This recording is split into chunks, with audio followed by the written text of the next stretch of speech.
here are all the Pokemon that are coming to raids in August, which ones are worth your raid passes, and which ones you can safely skip. We're going to do a deep dive.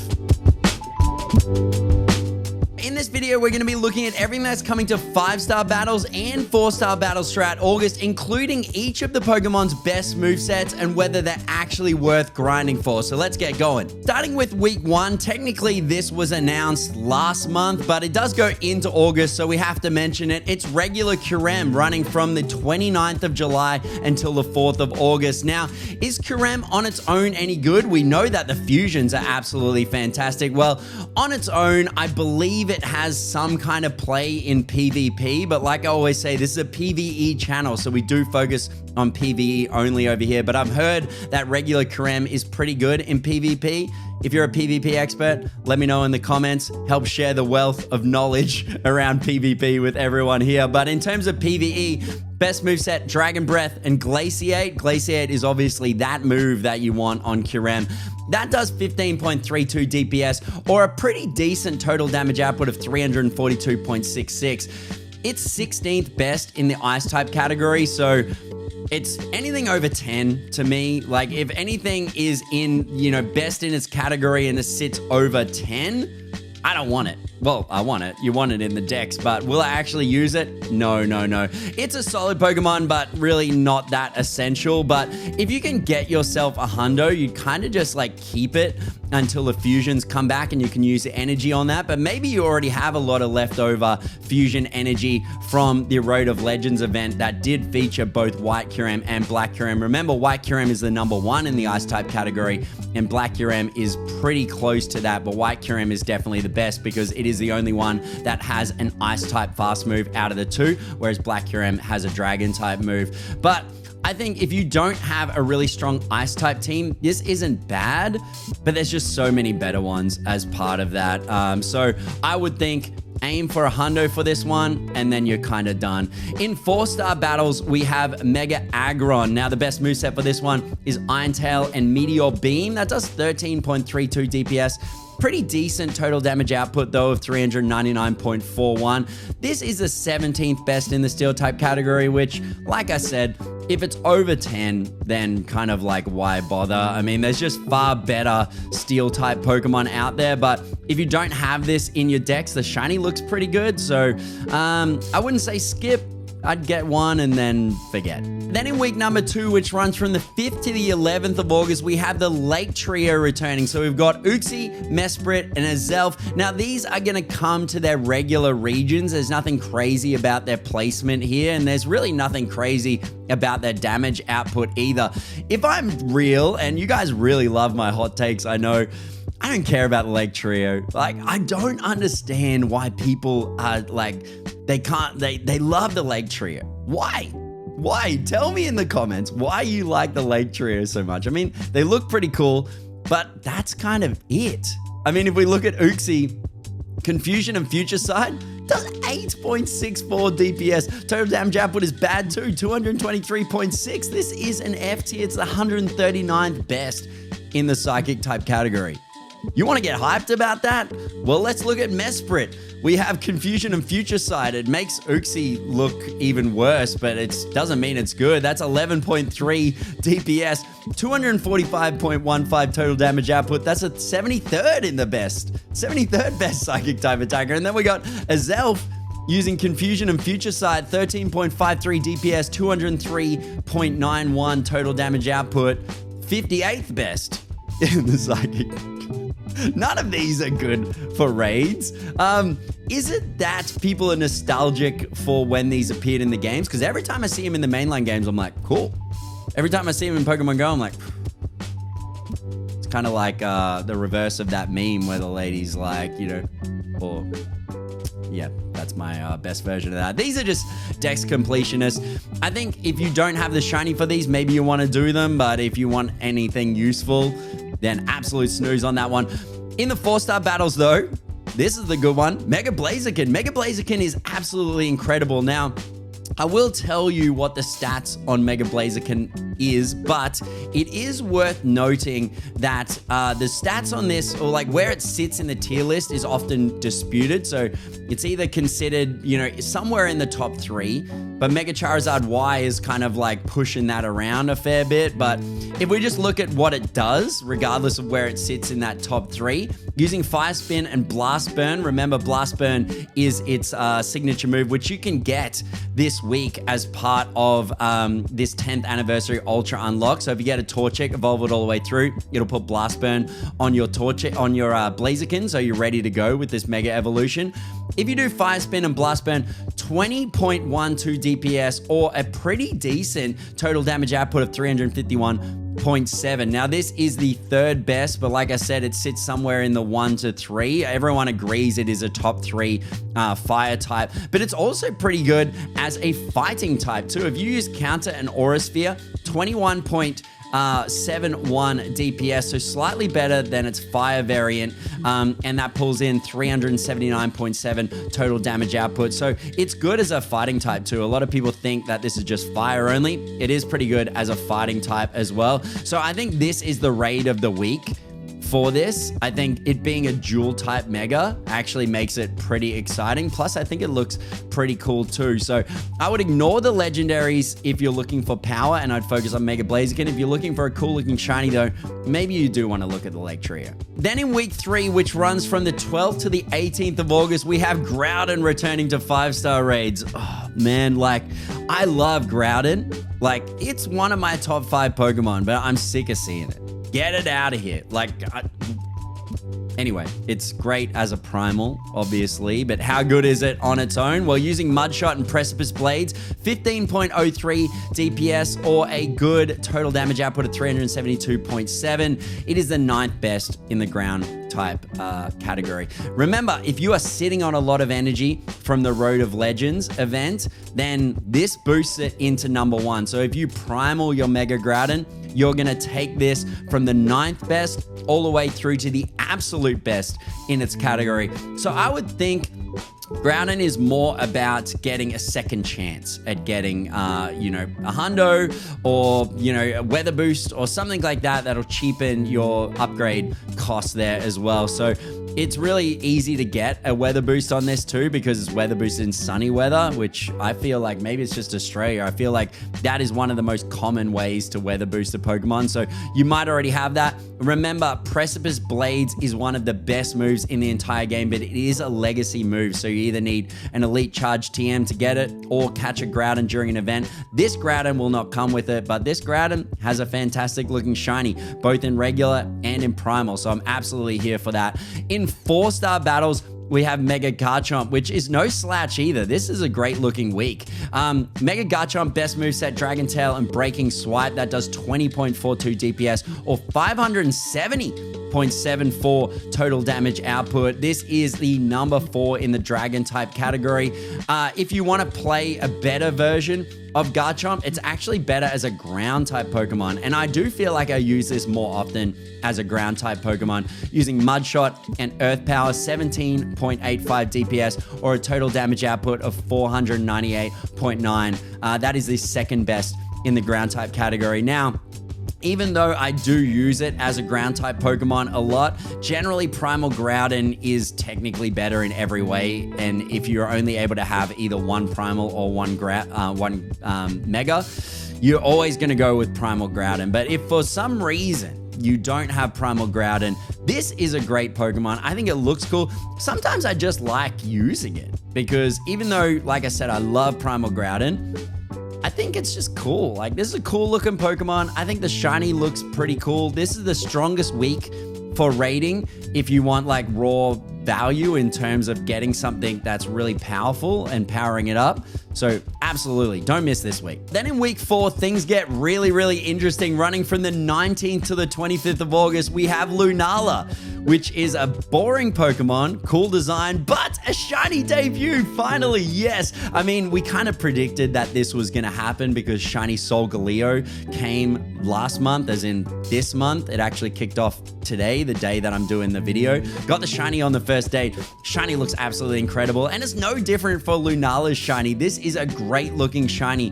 Now, I kind of predicted that if we get a Lola Tour like we're predicting in February or March next year, I was predicting we were going to see both of these shinies debuting as part of that, but surprisingly, we have a shiny debut in a regular monthly rotation, which so rarely happens, so I'm so excited to see this in the game. Unfortunately, Lunala on its own is not that exciting, even though the shiny is very, very exciting. If we're looking at in the ghost type category, Shadow Claw and Shadow Ball will do 15.21 DPS. Total damage output is pretty good at 406.6. That puts it at the number 8 in the ghost type category. But remember, if you are fusing that with the Necrozma, which remember, IVs only count from the Necrozma and the shiny status is only from the Necrozma. So never use a high IV Lunala or a shiny Lunala in the fusion. Always use your worst ones that you kind of transfer as part of that. That will take this Lunala or the fusion will go all the way through to level 1 in the ghost type category. So again, on its own, Lunala, bad. Fuse Lunala, good. We're back at that again, but fuse it on its own, it's kind of like, it's okay, but it's kind of like average. In the Psychic type category, Confusion and Psychic will do 14.94 DPS or 399.4 total damage output. It's the 17th best in the Psychic type category, which means it is best as a Ghost type Pokemon. I think in terms of, it's as interesting as Solgaleo. Solgaleo's shiny is so good, I will rate it a lot. And Lunala is no different. Lunala doesn't really do anything too crazy, but that shiny, oh my goodness. I want it. I want it so bad. I'm so surprised to see it. I want to support this. We love shiny debuts in the rotation. I'm very, very excited to get this. This is the chase. If only just to have it in my decks, but also when you get a brand new shiny, you have some leverage in the trade bait for quite a while because not everyone is going to get the shiny. There's a 1 in 20 chance of getting the shiny, which doesn't seem that high because it means 19 raids out of the 20, you're probably not going to get the shiny. So the odds are not in your favor, which means if you get like more than one shiny, you can put it up for trade. You can get something that you are missing and want to get. So I think this is definitely something you would not skip, but I would not power up a Lunala. In 4-star raids, we have Mega Swampert. Now this thing is absolutely incredible. Using Water Gun and Hydro Cannon, which again is a legacy move, 17.53 DPS, total damage output 455.15.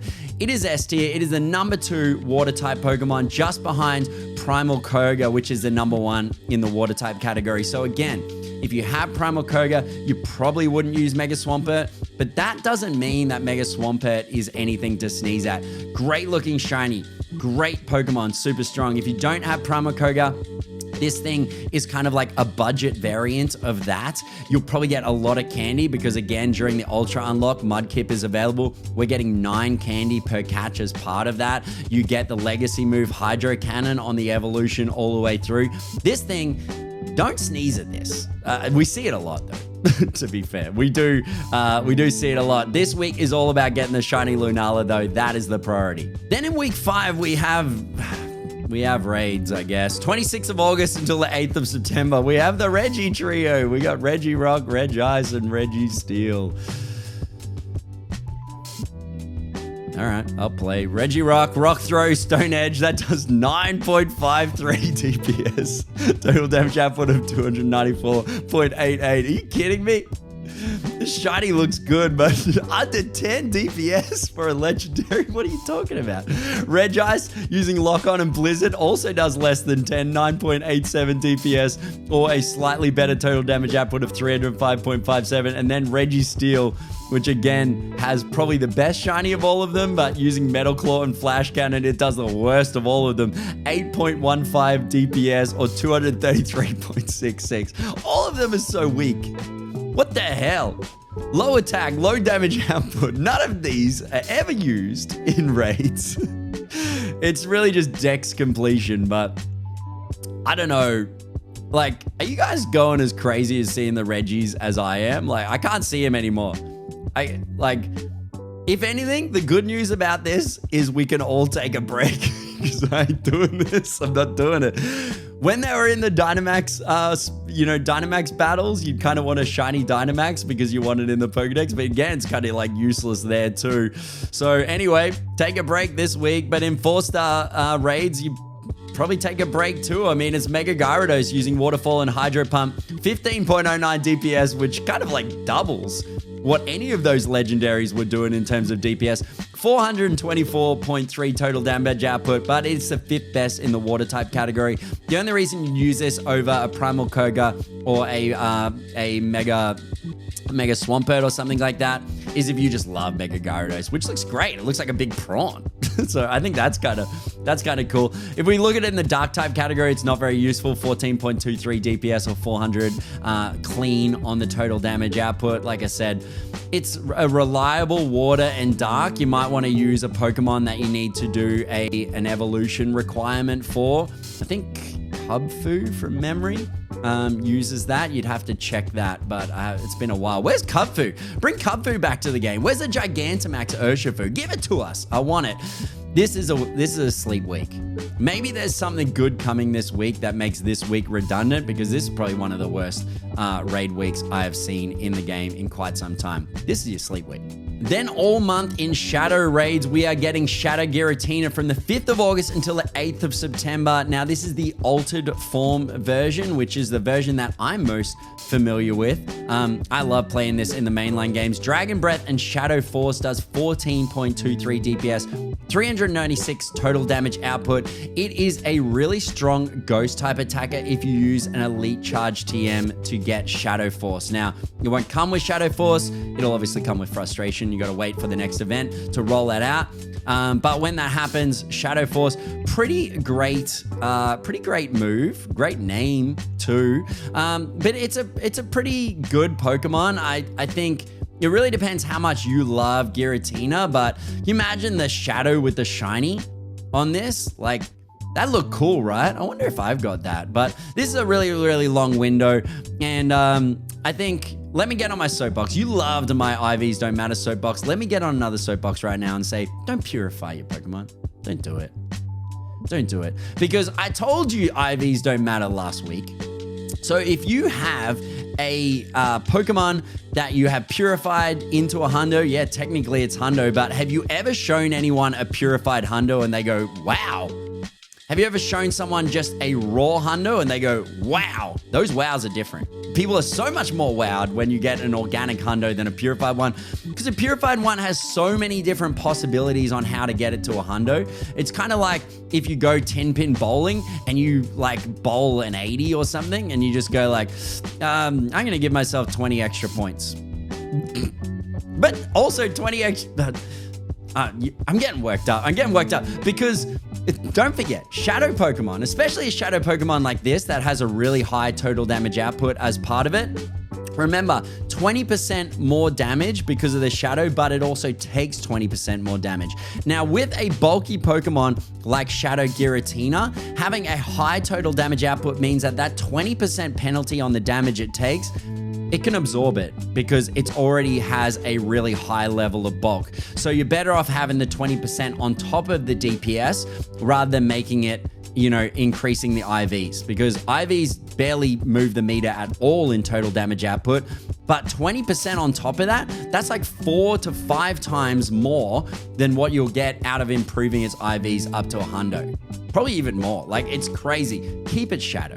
I know it looks like bad methane hanging around it, but Shadow Pokemon, something, keep it. Do not purify it, I beg you. So those are the raids, but we also have 3 Pokemon debuting in Dynamax battles. We have Dynamax Magmar running from the 3rd to the 9th of August. We have Dynamax Magikarp running from the 17th to the 23rd of August.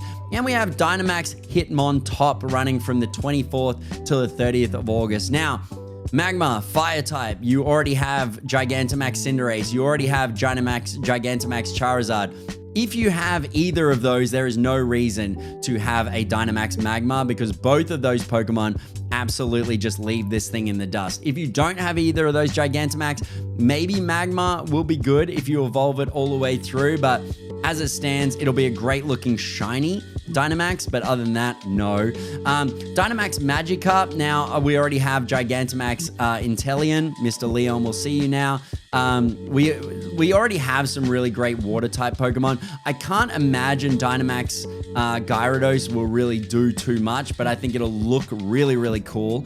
And I think people are going to be excited to do it. I'm definitely going to be doing a lot of these max battles just because I think a shiny Gyarados, even a shiny Magikarp with the max battle cloud above it is going to look really, really cool. But will it actually do too much? Probably not, because like we said earlier, the only way that a Gyarados is really doing any big damage output is through the Mega, and obviously you can't Mega with Dynamax as part of that. Remember, you can Mega evolve a Dynamax Pokemon, but you can't use a Mega Pokemon in Dynamax battles, so it's only going to be good as a regular Gyarados. And then we have Dynamax Hitmontop. This thing just...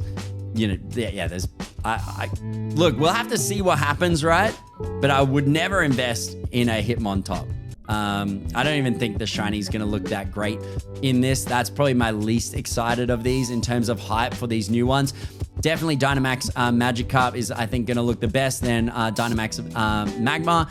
Then Dynamax Hitmontop. There, I said it. So in terms of the things that I think you should focus on, to recap, Mega Blaziken in week 2, Groudon and Mega Garchomp in week 3, and then Shiny Lunala and Mega Swampert in week 4. Those are where I would spend your passes. Obviously depends on what you already have, but I think that's a mix of some really great shinies in there as well. Legendaries like the Leg Trio, they're just collection pieces. Throw them in your decks. For some reason, people love to trade these. I know it's regional, right? But it doesn't move the meter for me personally. Like I said, I would really love to hear why people go crazy for the Leg Trio so I can share in that excitement. Definitely let me know in the comments that one. But yeah, Shiny Lunala, definitely my chase for this month. Just like Shiny Solgaleo was my chase for the current month. But that's everything. I'm really keen to know what you guys think of everything coming to raids in August. Special shout out to all of these wonderful people over here. All of these people are on the Patreon. They support this content and make all of this content possible to do. It also is the only way that I can get out and travel and play with you guys. I invest all of this plus some of my own money to be able to travel and play alongside all of these wonderful people and even people like you that are watching this video. So if you would like to get involved, support the content, you can go to patreon.com/MattSimplified. In exchange for that, not only are you helping me make this content and helping me travel to these places to meet people like you, you also get added to the friends list so you can raid, trade, we can do the weekly challenges together. We can do so much stuff. We also have dedicated Patreon-only chats. But if you're not able to support financially in that way, totally fine. You can support in other ways like hitting like and subscribe on this video. Those things go a really, really long way. You can also join the Discord, totally free. All of the information is at mattsimplified.com. But thank you to all of these people that do wonderful stuff in making these videos possible. Really, really appreciate it. For now, curious to know, what do you think about August raids? Why is Leg Trio so hyped? Help me see the way. In the meantime, shiny luck for Solgaleo this month. Shiny luck for Lunala next month, guys. You got this. I believe in you. Love you. See you next video.